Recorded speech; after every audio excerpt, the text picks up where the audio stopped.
Good morning, WW Robinson. Today is April 8th, 2019. I have Olivia with me this morning. How are you, Olivia? Good. Did you have a good weekend? Yes. Too short? Yeah, it's always too short. All right. It is day 5 in our rotation, and tell us what's for lunch today. Baked mac and cheese with green beans, baby carrots, applesauce, choice of juice, breadsticks, and choice of milk. All right. That sounds like a good lunch. It's not my favorite, but it's still a good lunch, right? Mm-hmm. She said, sure. Okay. All right. We have Jackson here to tell us about the weather. Jackson, come on over. Tell us about the weather today. Sunny. Oh, well, show them. Okay, now tell them. Sunny. It is sunny. And was it a little bit warmer this morning? Mm-hmm. It was a little warm. Not cold like it used to be, right? Yeah. Yeah. All right. Thank you, buddy. Here you go. And we have Finn here to lead us in the pledge. So please stand. There you go. Ready? I pledge allegiance to the flag of the United States of America and to the republic for which it stands, one nation, under God, indivisible, with liberty and justice for all. Good job, Finn. Thank you. Please join me for a moment of silence.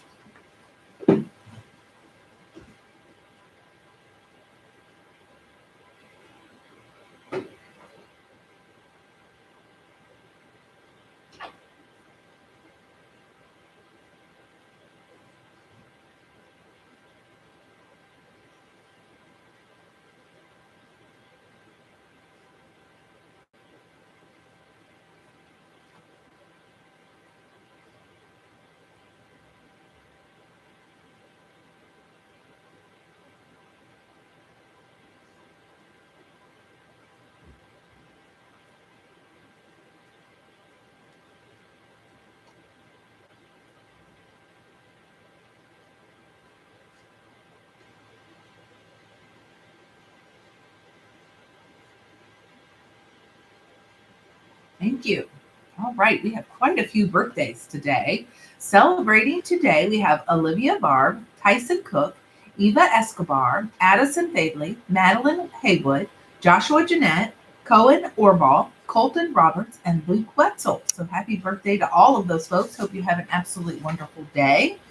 And let's see, I believe Emma has an announcement, so we'll let Emma come on. What are you going to share with us this morning, Emma? You can sit right here. The book fair is open. The book fair is open, Yes. like today, Yes. like all now, this week. all this week. From Okay, 8 to 3:30. 8 to 3:30. I read this book called Mermaids to the You want me to hold the book up and you can hang on to Mermaids to the this? Rescue. You hang on to this. Mermaids to the Rescue. It's a great book for 2nd through 3rd graders. It is a fun book, and I think a girl and some mermaids would like it. Oh, little girls might like that. Oh, it has some pictures in it. So you got to read this ahead of time? Mm-hmm. Cool. All right. So you highly recommend it. Mhm. Are there more than one? Like more than one in this series? Yes. Oh, okay. All right. Thank you for sharing. And I believe Mr. Perry has an announcement this morning. Good morning, WW Robinson. Mr. Perry here. This is a message for 5th grade course members. Tomorrow is our last practice of the year. And then we have break. And then the Friday after break, the 26th of April, is all county. So please make sure that you come to tomorrow's practice, morning and afternoon. So morning people come in the morning, afternoon come to afternoon. And then you'll have break and then all county. Yay! It's so exciting. I can't wait. Me too. Bye. All right. Thank you, Mr. Perry. All right. And Olivia, shout outs. What shout outs do you have today? Miss Goodenoug's class, Miss Wetzel's class, Miss Walter's class, Justin Fletcher, I think you might have got coerced into that one. Miss Hahn, and then Coach Baker and Coach Wright. All right. So we're going to pick up where we left off on Friday. The agents are there to pick up Elvis. Hopefully we'll make it through part of this book now. All right. So he said we probably better get going. Yep, Agent Daniels is probably pacing downstairs. Talk about uptight. If you look up the word in the dictionary, I bet you'd see his picture. Yeah, I laughed despite myself. Neither of us made a move. It was too painful to think about walking out of the room because that meant he was really leaving. Elvis walked over to my bedroom window and put his paws on the windowsill. I walked over and joined him. What are you doing? I'm thinking, too bad your room is on the second floor, because if it wasn't, I could toss you into some bushes and we could run away together. I knew he was joking, but I appreciated the thought had crossed his mind, because I got to be honest, it was exactly what I was thinking too. My mom came in again. Benjamin, Agent Daniels is about to blow a gasket down there, so I think it's time for Elvis to go. It might as well have been a funeral march down the stairs. We were all so sad and silent. I held up the bag of Elvis's stuff to Agent Daniels. He passed it to another guy and said they had to x-ray it before it came into the White House. I nodded. Elvis was going to a totally different world. Be sure to feed him well. He likes snacks and chicken fried steak. I think we can handle that, Agent Daniels said it in a way that made me worry Elvis would never see another chicken fried steak again. Ripley walked up to me and sat down. I reached out and petted his head. He was soft, but not as soft as Elvis, and I felt a little guilty petting him right in front of Elvis. Elvis walked up to Ripley. I understood what he said, but to everyone else it was just some low grumbling. Benjamin is extremely important to me, and if I hear that anything has happened to him, you better watch out, because I'll come back and you'll be sorry. Elvis, be nice. I'm watching you. Ripley lowered his head. I patted him again to assure him and whispered, he's just being like that because he's sad to leave me. Don't take it personally. Ripley thumped his tail like he understood me. My mom, Ripley, and I watched them leave from the bay window seat. Elvis peed on a few of our trees, which I think was more for Ripley than for anyone else. Right before he jumped into the back of the black sedan that was parked in the driveway, he turned back and looked over at us at the window. We waved, and the tears started flowing again. And then we watched as Elvis threw his head back and howled. I have never heard a sound like that before, and I probably never will again. Elvis jumped into the car, and he was gone. I couldn't help it. Suddenly, I jumped off the window seat and ran toward the door. I threw it open and ran across the front yard so I could watch the taillights of the Secret Service cars making their way down the street. Ripley barked. My mom yelled at me not to run into the street, but I couldn't even think. I was too busy waving goodbye to Elvis. I didn't know if he saw me, but I didn't care. After I couldn't see the car with Elvis in it anymore, I sat down on the curb and put my head in my hands. I was no longer crying, but I had this big, empty feeling in my chest. Pretty soon, Ripley nuzzled my neck. His tongue was much smaller than Elvis's, and he had less slobber. I looked at Ripley closely. Honestly, I hadn't paid much attention to him because I was so wrapped up in Elvis's departure, but now that I had a chance to check him out, I found him pretty cute. And he was half the size of Elvis. Oh, who am I kidding? He was the quarter the size of Elvis. Hey, Ripley, so you had a detour to the White House, huh? How was the president? Ripley wagged his tail and panted. It's okay, boy. Don't be shy. If you can talk, I'd rather know now than later. I stared him down. Nothing. Oh, well, I guess my relationship with Elvis was one of those once-in-a-lifetime type of things. I scratched him behind his ears. He was a very nice dog. He seemed very friendly. See, this was me trying to be positive. No offense to Ripley, but he just wasn't Elvis. I mean, you had to see Elvis to believe him. Without proof, it was like no one would even believe that he had a head that was 3 times bigger than my head. I shot up off the curb like a cannon. Ripley immediately started barking. I hoped nothing was about to happen with my brain right now because I really had no time to lose. Mom! Mom! Mom! Mom! Mom! Mom! Mom! Mom! My mom ran toward me at warp speed with her arms outstretched. My baby! And soon she had me all scooped up in her arms. There, Benji, let it out. Of course you're sad. I'm so sorry, honey. You can cry it out. It took me a while to pull my face out of her chest. My mother's very strong. But then I yelled, put me down. We've got to hurry. Go where? I don't have a picture of me and Elvis. We never took a picture. I have to have a picture. I don't understand. What do you want to do? I want you to chase the Secret Service down so we can get a picture. They can't be that far. They just left. Benji, I don't know if that's a good idea. Mom, we are going to go now. So get your keys. Please. This is important to me. He's changed my life. I need proof. Think about your scrapbook. Think about me. Benji, baby, I know you're upset, but Mom, all my life you told me that you would do anything for me and that you'd always be there for me when I needed you. You promised, and I believed you. Well, today's the day. I don't know how to explain it to you, but I need this, please. I'll get my keys. She sprinted across the front yard to get her purse. I ran to the car, beckoning Ripley to follow me. My heart was beating so loudly that at first I thought I was imagining the ringing in my ears, but I wasn't. I turned around and saw Alexander Chang Cohen on his bicycle on the sidewalk behind me. Hey, Benji, want to do homework together? He asked. Alexander, where did you come from?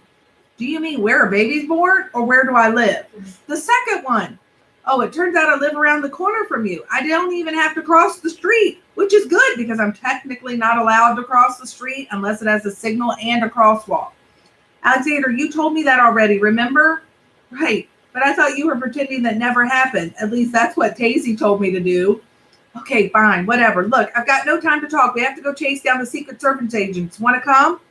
Dude, I've waited my whole life to get such an invitation. Sure, I want to come, but first I have to tell you something. And after I do, you might not want me to come anymore. But if you still do, your mom might have to call my mom from the car. Alexander, we don't have time for this. You can tell me on the way. By this time, my mom was running out the door with her camera and tripod. Of course, she'd bring her tripod. I could picture it now, a big portrait of us on the side of the highway.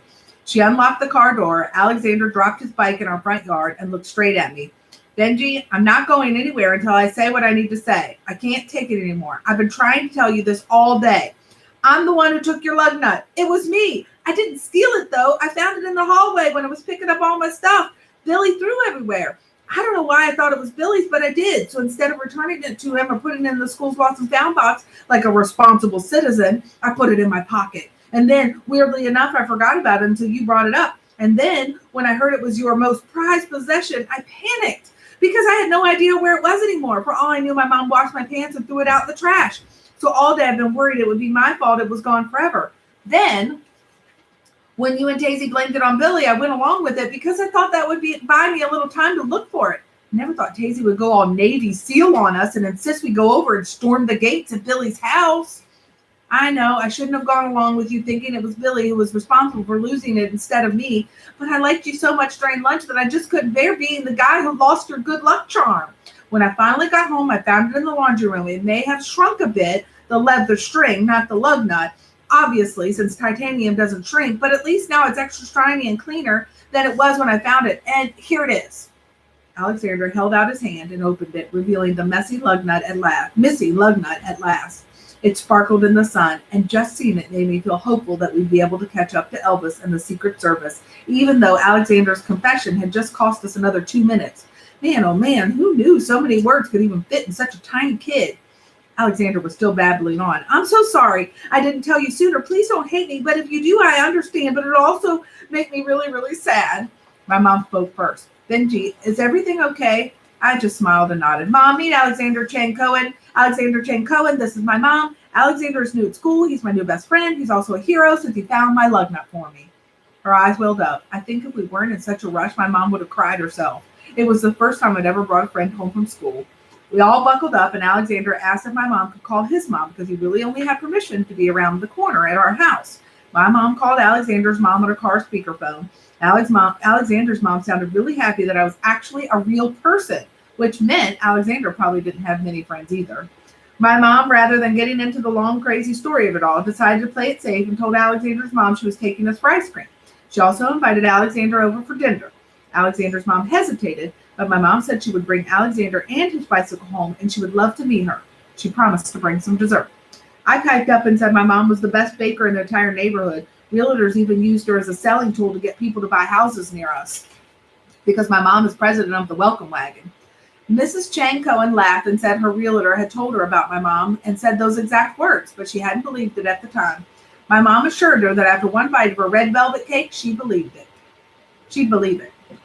Mom, remember the time 2 years ago on April 10th when you were in the kitchen wearing your red sweater? Alexander suddenly spoke up, and I asked if I would one day have a friend who would invite me over to dinner at their house like I saw on television, and you said it absolutely would happen, but you weren't sure when, and I said I didn't think it would ever happen, and you promised me it would, and then I asked why, and you said then when you make a best friend, you know it immediately.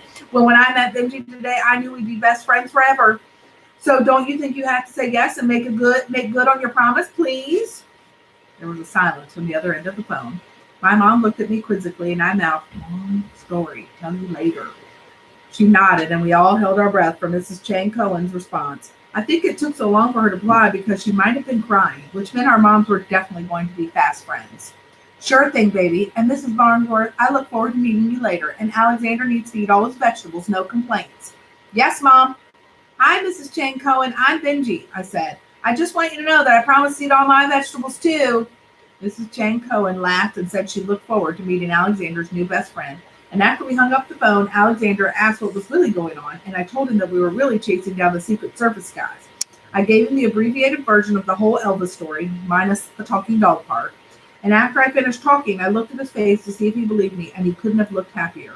That's the best story ever. Now, Mrs. Barnsworth, which way are you going to the highway? Because I know all three routes. I'm pretty sure that the Secret Service guys will take the second route because it's more direct, and I explained to my mom that Alexander had total recall. See, Alexander has a weird brain just like me.